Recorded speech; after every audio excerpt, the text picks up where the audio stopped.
지금 세계의 질서가 조용히 뒤집히고 있다. 군사력도 GDP도 아니다. 세계가 의지하던 성장 공식이 작동을 멈췄고 그 틈에서 예상치 못한 나라, 한국이 새로운 질문의 중심에 섰다. 패권의 조건이 바뀌고 있다. 왜 세계 최강 대국들이 흔들리고 거대한 중국마저 미래를 설계하지 못하는가? 왜 전쟁의 폐허에서 출발한 한국은 여전히 앞으로 나아가고 있는가? 문제는 힘이 아니라 인간을 움직이는 동기, 문명의 엔진이 고장났기 때문이다. 이 영상에서는 세계 시스템이 왜 멈췄는지, 돈과 효율의 시대가 왜 끝났는지, 그리고 왜 한국이 새로운 가능성으로 주목받는지를 낱낱이 해부한다. 패권 이후의 세계, 그리고 우리가 선택해야 할 다음 길을 함께 확인해보자. 오늘의 세계는 겉으로 보면 정상적으로 작동하는 것처럼 보인다. 은행은 문을 열고 공장은 돌아가며 시장은 매일 숫자를 쏟아낸다. 뉴스는 위기를 말하지만 일상은 유지된다. 그러나 이 안정은 착시다. 팬데믹 이후 에너지 위기와 인플레이션, 공급망 붕괴, 그리고 주변부 전쟁이 연쇄적으로 터지며 세계 시스템은 점점 둔해지고 있다. 문제는 고장이 아니라 고갈이다. 사람을 움직이던 내부 자원, 즉 동기가 말라가고 있다. 더 열심히 일해도 내일이 나아질 것이라는 믿음, 성장이 곧 의미라는 확신이 사라졌다. 풍요는 늘어났지만 방향은 흐려졌다. 세계는 여전히 돌아가지만 왜 돌아가는지는 설명하지 못한다. 의 일상은 안정처럼 보이지만 내부에서는 이미 문명의 연료가 소진되고 있다. 이 균열 속에서 하나의 장면이 등장한다. 동유럽, 과거 사회주의 체제를 경험한 나라들의 대학 대표단이 한국을 방문한다. 그들의 눈에 한국은 설명하기 어려운 나라다. 전쟁의 폐허에서 출발했지만 산업과 기술, 문화까지 세계적 수준으로 도약했다. 이 방문은 단순한 시찰이 아니다. 감탄은 곧 질문으로 바뀐다. 어떻게 이런 일이 가능했는가? 더 중요한 질문은 이것이다. 이 길이 미래가 될 수 있는가? 지금의 세계는 더 이상 누구에게도 안정적인 미래를 약속하지 못한다. 그래서 한국은 하나의 실험처럼 보이기 시작한다. 기존 질서 밖에서 다른 가능성이 존재한다는 신호. 이것이 변화의 부름이다. 그러나 세계는 쉽게 방향을 바꾸지 않는다. 오랫동안 믿어온 답이 있기 때문이다. 패권은 힘에서 나온다는 믿음, 군사력과 경제 규모가 질서를 만든다는 상식. 그래서 시선은 자연스럽게 중국으로 향한다. 거대한 생산 능력과 빠른 성장, 통제된 효율. 하지만 그 기대 뒤에는 불안이 깔려 있다. 중국은 새로운 규칙을 만드는 나라라기보다 기존 규칙을 가장 효율적으로 수행한 나라에 가깝다. 복종하면 풍요를 보장한다는 사회계약 위에서 돌아가는 시스템. 이 방식이 과연 다음 시대를 열 수 있는가? 질문은 생기지만 기존 답을 부정하는 일은 두렵다. 그래서 세계는 망설인다. 변화를 알면서도 여기서 관점이 바뀐다. 문제의 핵심은 지정학도 이념도 아니다. 문명의 엔진실이다. 인간을 움직이는 동기는 무엇인가?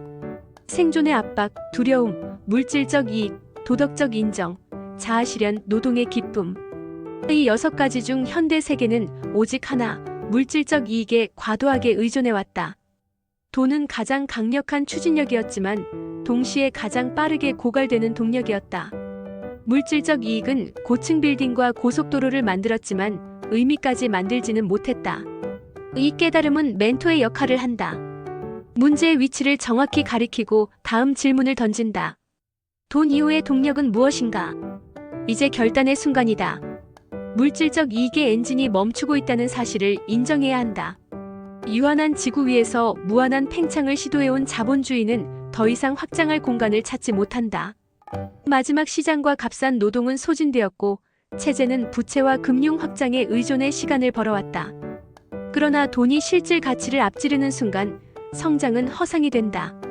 이 관문을 넘는다는 것은 기존 성장 공식을 내려놓는 일이다. 어렵지만 반드시 필요한 선택이다. 여기서 뒤돌아가면 세계는 관성으로 붕괴한다. 관문을 넘자 곧바로 시험이 시작된다. 금융자본주의는 숫자로 성공을 증명하려 하고 중국식 체제는 통제와 효율로 질서를 유지하려 한다. 임금은 깎이고 생산은 외주화된다. 구매력은 붕괴하고 사회는 분열된다. 적은 분명하다. 의미 대신 효율, 기여 대신 성과, 공동체 대신 숫자다. 그러나 동시에 동맹도 등장한다.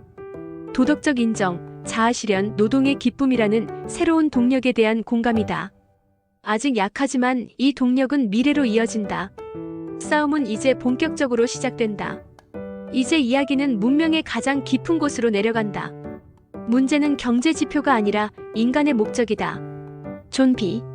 카론의 우주 25 실험이 보여주듯 문명을 무너뜨리는 것은 결핍이 아니라 목적을 잃은 풍요다. 먹을 것과 안전이 보장된 공간에서도 의미가 사라지면 공동체는 붕괴한다. 오늘의 세계가 정확히 그 지점에 서 있다. 로봇과 AI가 노동을 대체하는 시대, 값싼 노동력과 대량 생산에 기대어 성장한 모델은 더 이상 유효하지 않다. 사람들은 일에서 의미를 잃고 사회는 왜 협력해야 하는지 설명하지 못한다. 이 지점이 심연이다. 문명은 더 많은 효율이 아니라 왜 살아야 하는지를 다시 묻지 않으면 안 되는 단계에 도달했다. 세계는 최저점으로 떨어진다. 2008년 이후 부채는 실질 가치를 앞지르고 경제는 중앙은행의 돈풀기에 기대 연명하는 구조가 되었다. 이른바 좀비 경제다. 돈은 많지만 필수품 생산 기반은 취약해졌다. 거대한 공장은 돌아가지만 고객은 가난해진다. 중국은 세계의 공장으로 성장했지만 세계의 소비가 멈추는 순간 과잉 생산으로 스스로를 질식시킨다. 패권은 더 이상 군사력이나 GDP로 유지되지 않는다. 이 시련은 기존 질서의 죽음을 의미한다. 동시에 새로운 질서가 태어날 수밖에 없는 순간이기도 하다. 폐허 속에서 실마리가 드러난다. 미래의 동력은 강제할 수 없는 영역에 있다. 도덕적 인정, 자아실현, 노동의 기쁨이다. 공동체로부터 존중받는 느낌, 일 자체에서 창조의 즐거움을 얻는 경험, 서로 연결되어 유용한 일부가 된다는 감각. 이것이 사회를 붙드는 접착제다.